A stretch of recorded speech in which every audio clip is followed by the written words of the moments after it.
जिस तरह से जातिगत जनगणना पर विपक्ष की पूरी राजनीति एक झटके में खत्म कर दी, वैसे ही पाकिस्तान को लग रहा है कि उसके लिए भी सरप्राइज आने वाला है। पाकिस्तान की टांगे कल से ही कांप रही हैं जब से नरेंद्र मोदी ने सेना को खुली छूट दी है। पाकिस्तान बॉस पूरी रात सोया नहीं, और हम ये ऐसे ही नहीं कह रहे हैं। उसकी सेना और उसके नेताओं की नींद उड़ी हुई है। पूरी रात वो आसमान ताकते रहे कि कब भारत से कोई बम तो नहीं गिर जाएगा। जैसे तैसे पाकिस्तान की रात कटी तो सुबह नरेंद्र मोदी ने बैक टू बैक मीटिंग बुलाकर पाकिस्तान की धड़कनें तेज कर दी। आज पीएम मोदी के आवास पर 4 बड़ी मीटिंग्स हुई हैं। पहली meeting cabinet committee on security, जो आप समझिए कि ताबूत में जो आखिरी कील ठोकने के लिए फैसला होना है वो इसमें जरूर हुआ होगा कहा जा रहा है। सुबह 11 बजे यह मीटिंग हुई। दूसरी meeting CCPA cabinet committee on political affairs, यह मीटिंग सुबह 11:15 बजे हुई। तीसरी meeting CCEA cabinet committee on economic affairs, यह मीटिंग 11:40 पर हुई। और चौथी मीटिंग कैबिनेट की मीटिंग थी जो दोपहर 12 बजे हुई। कैबिनेट की बैठक के बाद पीएम मोदी ने गृह मंत्री अमित शाह और रक्षा मंत्री राजनाथ सिंह के साथ अलग से फिर मीटिंग की। फिर पीएम मोदी और अमित शाह ने भी अलग से बैठक की। यानी सुबह से दोपहर तक PM Modi back to back meetings में ही बिजी थे। एक के बाद एक मीटिंग्स का दौर चल रहा था। उसके बाद पीएम मोदी साउथ ब्लॉक स्थित अपने पीएमओ पहुंचे, मतलब ताबड़तोड़ मीटिंग हुई। उसके बाद पीएम अपने कार्यालय चले गए। वहां वो करीब 2 घंटे तक रुके हैं। और पीएमओ में भी कहा जा रहा है कि जबरदस्त तरीके से एक्शन देखने को मिला, चहलकदमी देखने को मिली है, जिस तरीके से पीएम मोदी इन 4 बड़ी मीटिंग के बाद पीएमओ पहुंचे थे। इतना ही नहीं, आज सबकी नजरें सीसीएस की मीटिंग पर रही, cabinet committee on security. Pahalgam हमले के बाद यह दूसरी सीसीएस की मीटिंग थी। पहली मीटिंग में सिंधु जल समझौते को रोकने का फैसला हुआ था। बहुत संभव है कि दूसरी मीटिंग में पाकिस्तान पर मिलिट्री एक्शन पर फैसला हो गया हो। कल ही पीएम मोदी ने तीनों सेना प्रमुख के साथ लंबी चर्चा की थी। माना जा रहा है कि उस मीटिंग में सेना ने जो अपना प्लान रखा था, आज सीसीएस की मीटिंग में उस पर चर्चा हुई होगी। पाकिस्तान के खिलाफ एक्शन की प्लानिंग से लेकर एग्जीक्यूशन पर बात हुई होगी। ऑपरेशन से पहले और ऑपरेशन के बाद तक अंतर्राष्ट्रीय रिएक्शन पर चर्चा हुई होगी। और बिना चूक के पाकिस्तान पर पूरी ताकत से प्रहार करने के लिए विकल्प जो बेस्ट है उस पर भी बात हुई होगी। और उस पर मुहर भी लगी होगी, यह मान के चलिए। इसके अलावा अमरनाथ यात्रा की सुरक्षा समीक्षा पर भी चर्चा हुई होगी, यह भी माना जा रहा है।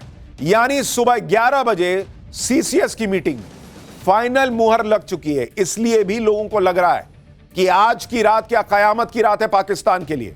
क्या आज ही वो एक्शन होगा जिसका देश इंतजार कर रहा है? क्या आज ही वो एक्शन होगा जिससे पाकिस्तान घबराया हुआ है? और इसके कुछ और संकेत हैं, वो भी आपको अभी आगे दिखाऊंगा। सीसीएस की मीटिंग के बाद सीसीईए की भी मीटिंग हुई। सीसीईए यानी cabinet committee on economic affairs. इस मीटिंग में पाकिस्तान पर भारत के एक्शन के आर्थिक पक्ष पर चर्चा हुई होगी। युद्ध होने की स्थिति में भारत पर कितना खर्च आ सकता है, इसका प्रभाव भारत की जीडीपी पर कैसे और कितना पड़ेगा, इसकी भी समीक्षा हुई होगी। अगर जल्द से जल्द भारत को कोई हथियार चाहिए तो इस पर होने वाले खर्च पर भी चर्चा हुई होगी। अगर युद्ध हुआ तो उस स्थिति में भी जन कल्याण की योजनाएं कैसे जारी रहेंगी, इस पर भी बात हुई होगी। आतंकवादियों की फंडिंग पर और शिकंजा कसने पर भी इसमें चर्चा हुई होगी इस मीटिंग में। यानी पहले एक्शन तय हुआ है, फिर उसके बाद के जो आर्थिक परिणाम भुगतने पड़ सकते हैं या हो सकते हैं, सामने आ सकते हैं, उस पर चर्चा हुई है। उस पर फाइनल मुहर लगा दी गई है कि यह काम तो होना ही होना है, इसको थोड़ा रोक सकते हैं, देर से कर सकते हैं, ऐसा कर सकते हैं, वैसा कर सकते हैं।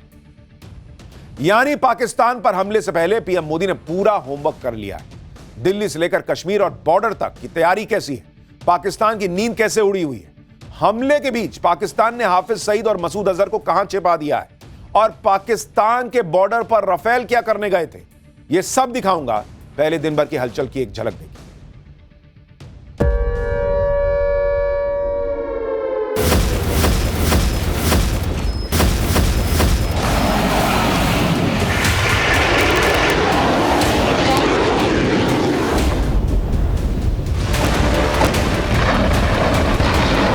समय सीमित है, लक्ष्य बड़े हैं।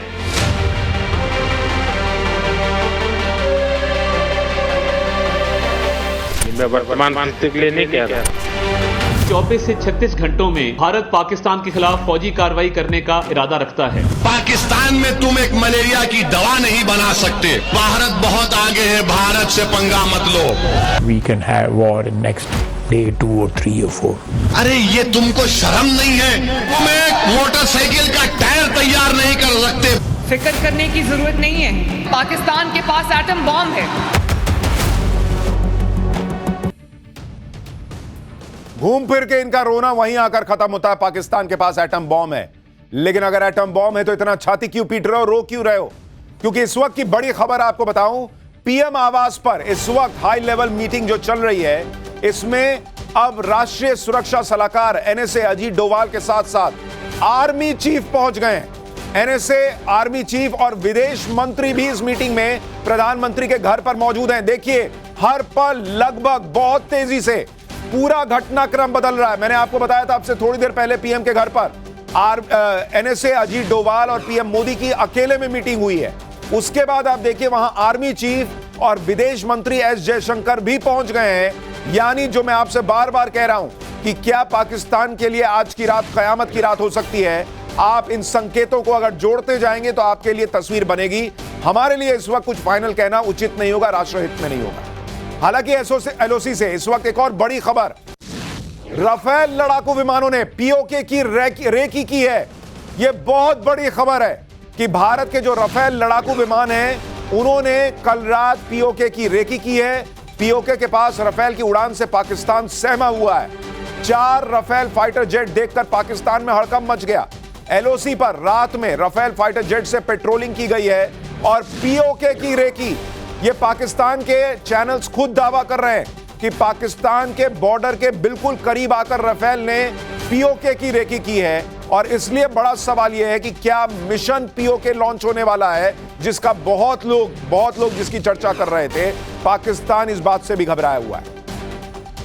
पाकिस्तान से एक और बड़ी खबर, भारत के डर से पाकिस्तान ने सारा एयर स्पेस बंद कर दिया है। गिलगित स्कार्दू की सारी फ्लाइट पाकिस्तान ने रद्द कर दी है। पाकिस्तान के सभी बड़े एयरपोर्ट्स में हड़कंप मचा हुआ है। लाहौर एयरपोर्ट पर पाकिस्तान ने हाई अलर्ट जारी कर दिया है। यानी पाकिस्तान को बहुत बड़ा खतरा लग रहा है कि भारत शायद एयर स्ट्राइक कर सकता है और इसलिए उसने पहले अपना जो एयर स्पेस है उसको बंद किया, सारी फ्लाइट रद्द कर दी है। पाकिस्तान भी शायद यह मान के चल रहा है कि आज की रात कुछ हो सकता है। पाकिस्तान में मोदी का भयंकर खौफ चल रहा है। पाकिस्तान में ऊपर से नीचे तक खलबली है। राफेल की एयर स्ट्राइक के डर से पाकिस्तान ने एयर स्पेस की निगरानी बहुत टाइट कर दी है। कुछ रिपोर्ट्स में दावा है कि बॉर्डर पर पाकिस्तान ने artillery units and special forces की तैनाती बढ़ा दी है। भारत के हमले से आतंकियों को बचाने के लिए उन्हें लॉन्च पैड से हटा दिया गया है। पाकिस्तान यूनाइटेड नेशंस यानी यूएन और बाकी देशों से गुहार लगा रहा है, हाथ जोड़ रहा है कि भारत के हमले से बचाओ। पाकिस्तान के मंत्री आधी रात में प्रेस कॉन्फ्रेंस कर रहे हैं, जागकर कह रहे हैं कि भारत 24 से 36 घंटे में अटैक करने वाला है। सोचिए पाकिस्तान किस तरह अंदर से मोदी के नए भारत के डर में बैठा हुआ है। रात को 2 बजे उठकर वहां का जो आईएनबी मिनिस्टर है वो प्रेस कॉन्फ्रेंस कर रहा है भाई कि भारत हमको ठोक देगा। सुनिए रात के 2 बजे पाकिस्तान के सूचना प्रसारण मंत्री ने प्रेस कॉन्फ्रेंस करके क्या कहा है, फिर आपको बताता हूं कि यह रात 2 बजे क्यों उठा था। पाकिस्तान के पास मुस्तनद इंटेलिजेंस इतलात हैं कि अगले 24 से 36 घंटों में पहलगाम वाक़े से जुड़े बेबुनियाद और खुद साख्ता इल्जामात को बुनियाद बनाकर भारत पाकिस्तान के खिलाफ फौजी कार्रवाई करने का इरादा रखता है। आप देखिए पाकिस्तान का आईएनबी मिनिस्टर रात के 2-2:30 बजे यह प्रेस कॉन्फ्रेंस कर रहा है कि भारत 24 से 36 घंटे में जो है वो अटैक कर सकता है। भाई मेरे तो कुछ प्रश्न है आपसे। पहली बात तो अगर भारत 24 से 36 घंटे में अटैक करने वाला था तो ये भाई रात में 2 बजे प्रेस कॉन्फ्रेंस क्यों कर रहा था?